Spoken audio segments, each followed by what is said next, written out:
ખૂબ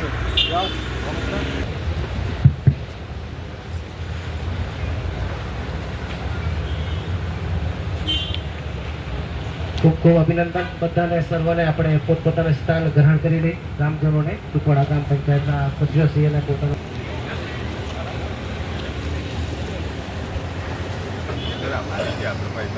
બધાને મને નમ્ર વિનંતી છે કે જે કોઈની બી જગ્યા સોડક પડી હોય પોતપોતાની જગ્યા સ્થાન ગ્રહણ કરી લઈ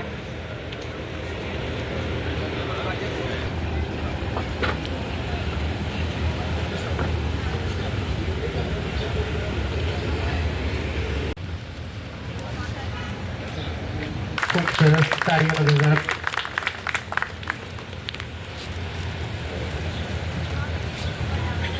ઉપસ્થિત છે એમનું સ્વાગત પ્રવીણભાઈ આર પટેલ દ્વારા કરવામાં આવશે.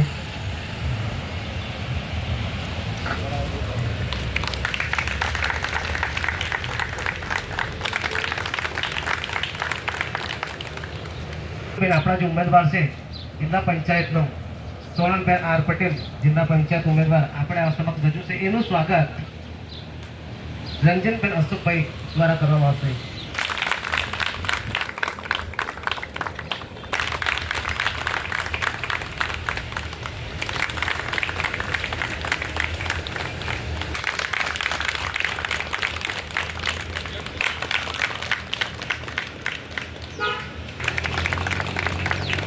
મુકેશભાઈ ડુંગરી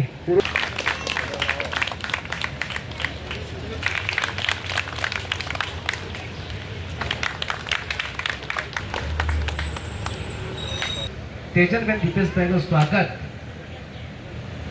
સરપંચ શ્રી તેજલબેનનું સ્વાગત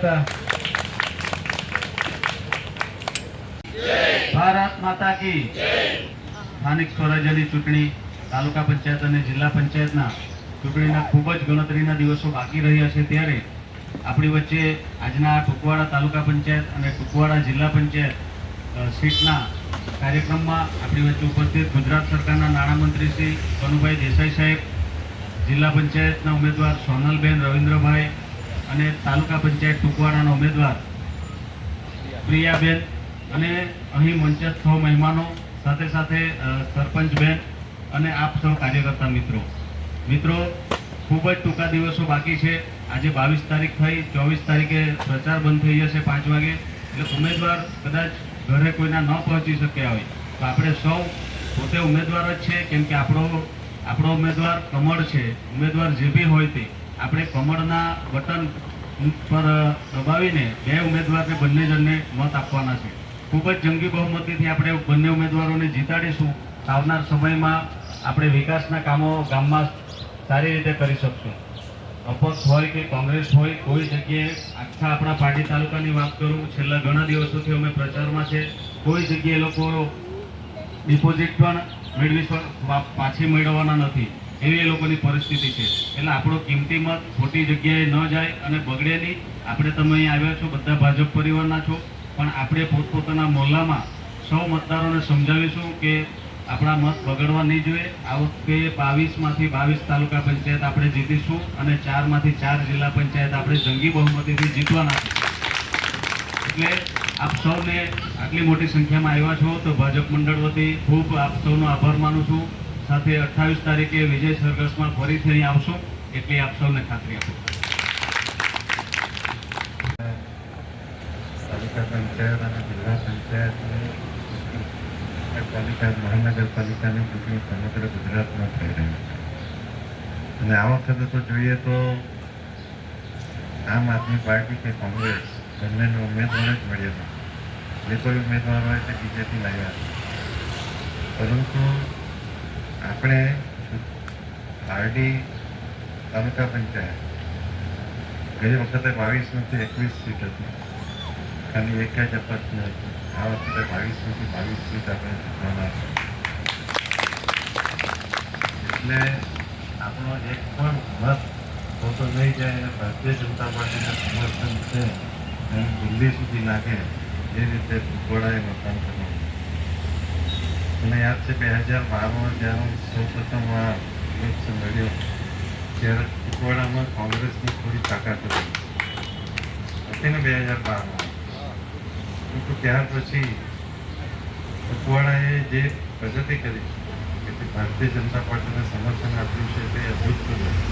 હવે સમગ્ર કુકવાડા ગામ આપણે જોઈએ તો ભાજપની સાથે છે. બરાબર છે. અને હું ધારાસભ્ય થયા પછી મેં પહેલું કામ જો લીધું હોય તો તમારો હાઈવેથી આ રોડ બનાવવાનું કામ મેં ત્યારે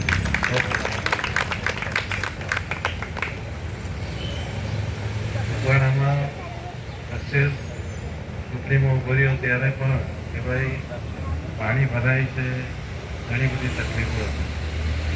હવે અત્યારે પણ સમાચાર એવા મને મળ્યા છે તમે વિશે તે પહેલાં કે જે કંઈ પણ સમસ્યા હશે આપણે એનો ચોક્કસ ઉપાય આપણે જ લાગશે. જ્યાં પાણી ભરવાનું હોય કે ઉગા એટલે કે વાપી આસામ ઓથોરિટી બની હોય એ ઓથોરિટીના પણ કંઈ પ્રશ્ન હોય તો હવે તો તમે નસીબદાર છો કે અર્બન ડિપાર્ટમેન્ટ મારી પાસે છે. આખા ગુજરાતના શહેરી વિકાસ ખાતું જ્યારે મારી પાસે છે ત્યારે કુકવાડાને એક પણ સેકન્ડની તકલીફ પડશે નહીં એની હું ખાતરી આપું. થોડા ભાઈઓ ત્યારે આવેલા હતા કે સાહેબ અમારા વાડીમાં ઘર છે, અમારું આ છે. જે લોકો જ્યાં છે ત્યાં તેને કોઈ પણ જાતની દખલ પૂરી નથી. એક રીતે જોઈએ તો આ આપણા ફાયદામાં છે કે બિલ્ડરો ગમે ત્યાં બનાવી દે, ખાડકુઓ બનાવી દે, તમને ઘણું ડેમેજ નહીં થાય અને ત્યાર પછી લોકોના ખાડકુઓ બધાને નુકસાન થાય. અર્બન ઓથોરિટી બનવાથી દરેકે આનો એકદમ ક્લિનિકલ એટલે કે કાયદેસર રીતે નિકાલ કરવો પડે. એ આપણા ફાયદામાં છે. આપણે કોઈએ ડરવાની જરૂર નથી. તમને કંઈ પણ નુકસાન થશે ને એ પહેલાં હું એનો વિરોધ કરું.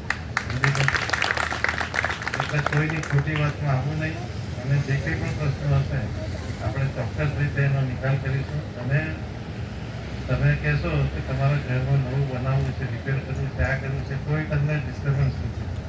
આમાં આખા ગામનો નકશો બનવાનો છે અને એ નકશા પ્રમાણે ખેતીવાડીની જમીન હોય તો ખેતીવાડી તમારે એને કરાવીને એમાં જો બિલ્ડિંગ બનાવે તમે કંઈ પણ કરી શકો, પરંતુ તમારા કામમાં કોઈ ખોટું કામ કરી નહીં શકશે. એટલા માટે આ બધા છે. છતાં પણ તમારે કંઈ પણ પ્રશ્ન પૂછવો હોય તો પૂછી શકો. તમને ખબર છે કે હું હંમેશા જે વાત કરું છું તે સાચી જ હોય છે અને જો નહીં થતું હોય તો તમારી આગળ હું કોઈ દિવસ ખોટી વાત કરું છું.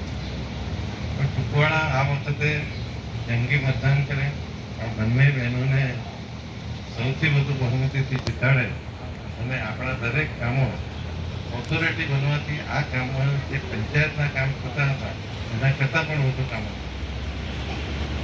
એટલે ફરીથી આપ સૌને આપણા મોદી સાહેબ, ભૂપેન્દ્રભાઈ પટેલ સાહેબ પણ વિશ્વાસ રાખીને આપણે તો ભાજપમાં જઈએ એવી શુભેચ્છા આભાર પાડવા. આપણે કુકવાડા પંચાયત જીતુભાઈ દ્વારા કરવામાં આવશે. મોહિતભાઈ પ્લીઝ.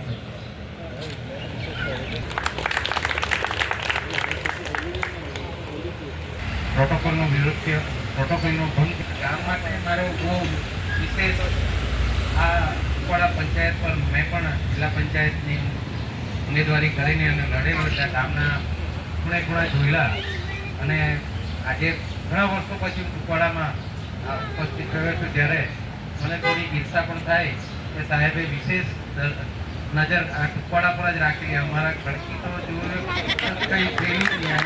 હમણાં જોઈ તો ખરેખર કોઈ બહારથી આવેલો વ્યક્તિ એમ કહે નહીં કે આ ગામડું છે કે ગામ છે.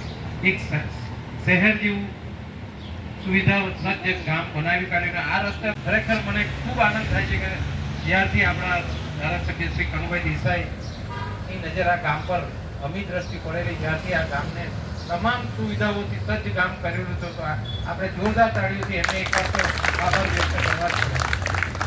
મિત્રો એ જ રીતે જોયું તો મને ઘણા દેસાઈભાઈઓ કહેતા આપણા જે હાઈવેનો પ્રોબ્લેમ હતો એમાં પણ સાહેબની સીધી નજર અને એ પ્રશ્ન પણ થોડા સમય થોડી અગવડતા ભોગવીશું પણ આવનાર પેઢી માટે કેટલું સુંદર કાર્ય થઈ રહ્યું છે કરોડોના ખર્ચે, તો તે માટે પણ એકવાર જોરદાર તાળીઓ આપણે સાહેબને કરવી જોઈએ.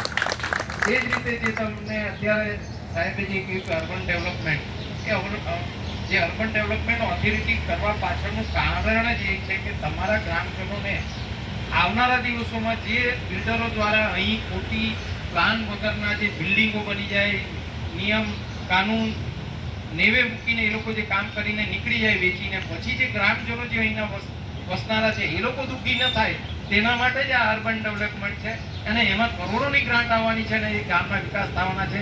તો એ માટે પણ આપણે જોરદાર તાળીઓ બજાવવાના. અને સાહેબે જે કીધું કે એ ડેવલપમેન્ટના સાહેબ જ જ્યારે મંત્રાલય આવે છે એમના જ હાથમાં, તો આપણે પેલું કહેતા છે ને મહેશભાઈ, મોસાળમાં માં પીરસનાર છે તેમ તમે ખૂબ ખૂબ ભાગ્યશાળી છે. એટલે આપણે જે આનંદભાઈ, અમારા ઈશ્વરભાઈ, આ બધા જૂના જે સુમનભાઈ, આ બધા જે આપણા જે કુકવાડાના જે આપણા પ્રકાશભાઈ, બધા પ્રવીણભાઈ, આ બધા છે, તો મને આજે સંપૂર્ણ વિશ્વાસ છે કે કુકવાડા એક અમારા ધારો કે પેલા 11 ગામમાં કઈ વોટ નહીં પડે ને તો બી આ કુકવાડા જીતાડી જાય એ પ્રકારની આપણે મતદાન કરવાની છે. એટલે જોરદાર. અને સાહેબે જે દિવસે રવિન્દ્રભાઈ અને ઘરમાં અમે જ્યારે ટિકિટની ફાળવણી કરી એ દિવસે અમને એક વચન લીધેલું છે કે આ કુકવાડા જિલ્લા પંચાયત કેટલા કુકવાડા જિલ્લા પંચાયતનો ઇન્ચાર્જ પણ હું છું, પણ સાહેબને અમે એક રજૂઆત અમારા તરફથી દરખાસ્ત આપવામાં આવેલી છે કે કુકવાડા જિલ્લા પંચાયતનો જે આપણો ઉમેદવાર છે બેન સોનલબેન, એ એટલી લીડથી જાય કે ત્યારે વલસાડ જિલ્લામાં અમારે કોસંબાવાળા વોટ મારતા હતા કે અમે બહુ મોટી લીડથી જીતેલા. તો આ વખતે આપણે કુકવાડાવાળા વોટ મારી શકે એવી તૈયારી અને એટલા વોટ કરવાના છે. તો આજે તો સાહેબને ઘણી જગ્યાએ કોઈમાં તેમજ બધા ઘણી જગ્યાએ જવાનું છે. તો આપ સૌનો વધુ સમય ન લેતા આપણે સૌ કુકવાડા ગામની પેટીઓ પેટી ભાજપના કમરથી ભરાઈને જાય એવી આપ સૌને વિનંતી. અને આજની આ સ્થાનિક સ્વરાજની ચૂંટણીમાં આયોજકે જે આયોજન કર્યું છે તે આયોજકોનો ખૂબ ખૂબ આભાર. અને મંત્રીશ્રી પણ આજે મહાનગરપાલિકાના ઇલેક્શન વચ્ચે એ છોડીને આપણા ગામડાની ચિંતા માટે આવ્યા છે, તો એમનો પણ ખૂબ ખૂબ આભાર. આપણા સંગઠનના પ્રમુખ શ્રી પુનિતભાઈ, આપણા મહેશભાઈ, આપણા એકદમ સિનિયર નેતા, તેમજ અમારા માજી મહામંત્રી શ્રી મુકેશભાઈ, ગામના પ્રથમ નાગરિક શ્રી, આપણા ઉમેદવારોનો સાહેબ આભાર એ લોકો આપણો કરવા જોઈએ હમણાં, તો પછી આપણે કરીશું. એટલે એમનો પણ ખૂબ આભાર કે જેમણે ભારતીય જનતા પાર્ટીમાં ઉમેદ કરી. પાઠક સાહેબ, સુમનભાઈ, આપણા